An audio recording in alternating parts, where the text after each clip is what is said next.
Connaissez-vous le massif de Lovo, plus de 400 km² en République démocratique du Congo, où se trouvent d'incroyables peintures rupestres, un patrimoine encore largement méconnu, que vous évertuez, Geoffroy Emlich, avec votre équipe, à continuer de découvrir et à sauvegarder. Une mission franco-congolaise. Merci à vous d'être avec nous. Alors, vous êtes archéologue. D'abord, comment avez-vous entendu parler de ces peintures rupestres du massif de Lovo ?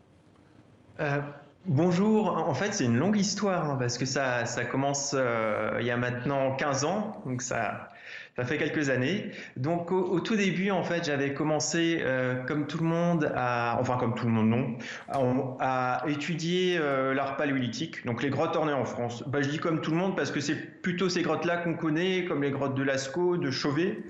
Et je me suis vite rendu compte qu'il y avait finalement peu de sites pour beaucoup de monde qui voulait les étudier.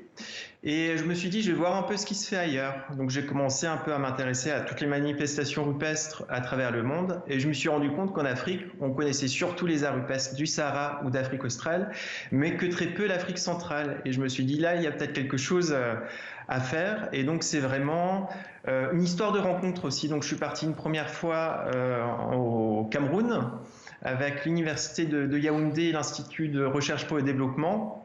Et puis après, ce projet au Congo et à Lovo s'est créé dans le cadre de ma thèse. Et donc, c'est une histoire qui dure maintenant depuis 15 ans. Alors voilà, vous l'avez dit, plus de 15 ans, plus de 10 ans aussi, je crois que vous travaillez donc sur ces peintures. De quand datent ces peintures précisément ? Là, c'était aussi toute la question de notre travail finalement, parce qu'on était face à un site magnifique. Donc il faut s'imaginer, sur près de 400 km², on trouve des centaines de massifs calcaires qui sont percés de grottes et d'abris sous roches et qui sont ornés de plusieurs milliers de peintures et de gravures rupestres. Donc la question d'abord, c'était de savoir de quand ça date et ce que ça signifie. Et donc là, c'est un travail qu'on a réalisé avec un laboratoire des musées du Louvre, et qui nous a permis de dater certaines de ces peintures. Et après, il faut savoir aussi que dater une peinture, c'est très très compliqué. Il faut trouver la bonne peinture qui s'adapte à la datation. Et nous, par exemple, on a pu recenser une centaine de sites, mais sur cette centaine de sites, on a pu en dater que 2. Et les datations qu'on a pu réaliser datent d'un ancien royaume africain qui s'appelait le royaume de Congo. Et qui date du XVIe siècle, c'est ça, je crois. Et qui date, en fait, c'est un royaume on en sait vraiment beaucoup de choses. Enfin, ça a été très documenté, tant du point de vue historique à partir des années 1500, qui est ethnographique pour les périodes les plus récentes. Mais finalement, on ne sait que très peu de choses sur l'émergence de ce royaume. Et on va y revenir. Avant d'aller plus loin, on va vous regarder, votre équipe et vous, à l'œuvre. Là, c'est la galerie supérieure. Donc c'est par là qu'on grave au niveau supérieur.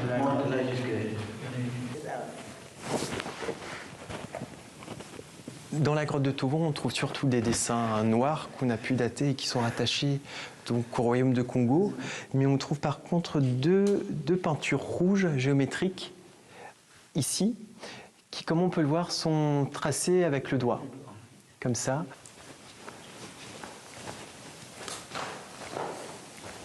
Celui-ci, on ne l'a pas daté par contre, parce qu'il n'y avait pas suffisamment de matière pour le prélever, donc on a préféré le laisser tel quel. Alors, Geoffroy Emlich, qu'est-ce qui représente ces dessins ?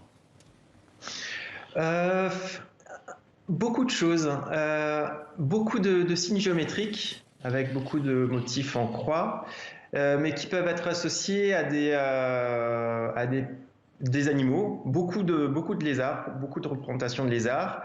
On trouve aussi des représentations humaines avec des personnages qui sont armés d'un fusil ou d'arcs, de flèches, de boucliers.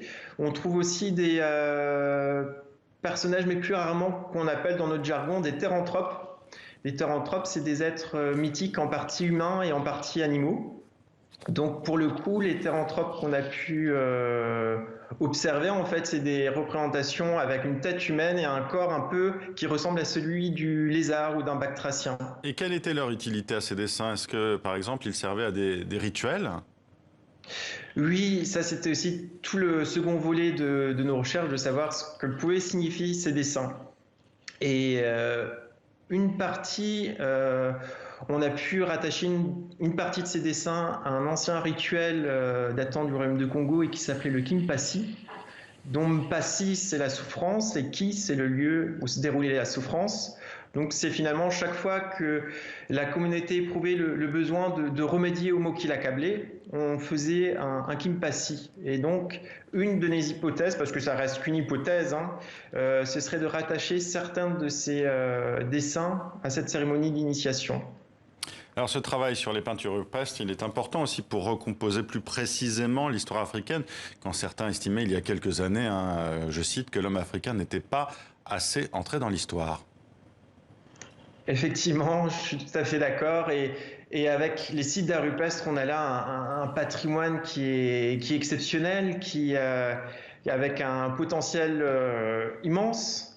Et ce qui est extrêmement intéressant aussi, c'est que, par exemple, dans le cas de Lovo, c'est des sites qui ont fait l'objet de rituels, mais qui en font toujours aujourd'hui. Donc il y a aussi l'importance que revêtent toujours ces sites pour les communautés qui y habitent. Donc il y a aussi ce côté-là qui est extrêmement important. Vous craignez aussi que certains sites majeurs d'art rupestre soient détruits. Certains l'ont déjà été. Là, votre but, justement, c'est de les protéger. Mais quels sont les risques que courent ces grottes? Dans notre cas, on est vraiment des privilégiés parce que c'est une recherche qu'on a entreprise il y a 15 ans, mais qui a été construite de manière collégiale avec nos collègues de l'Institut des musées nationaux du Congo à Kinshasa. Donc c'est toujours un projet qui s'est réalisé ensemble. On a pu travailler aussi avec les villageois sans lesquels on n'aurait jamais pu voir tous ces sites. Donc pour nous, c'est déjà une chance unique d'avoir pu réaliser ce travail-là.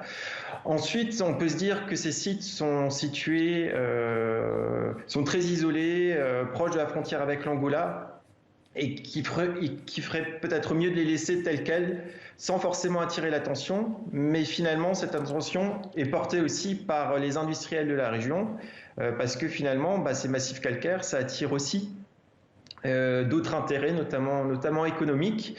Et l'un des objectifs de nos recherches, là c'est le travail des collègues congolais, ce serait de pouvoir proposer le site de Lovo pour l'inscrire sur la liste du patrimoine mondial de l'UNESCO.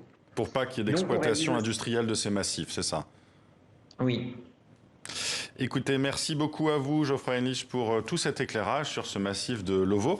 On retrouve un site sur lequel on peut retrouver beaucoup d'images, justement, de votre travail. Et puis aussi ce livre, Le massif de Lovo, sur les traces du royaume de Congo, volume 1. Voilà, merci à vous d'avoir été avec nous. Merci beaucoup.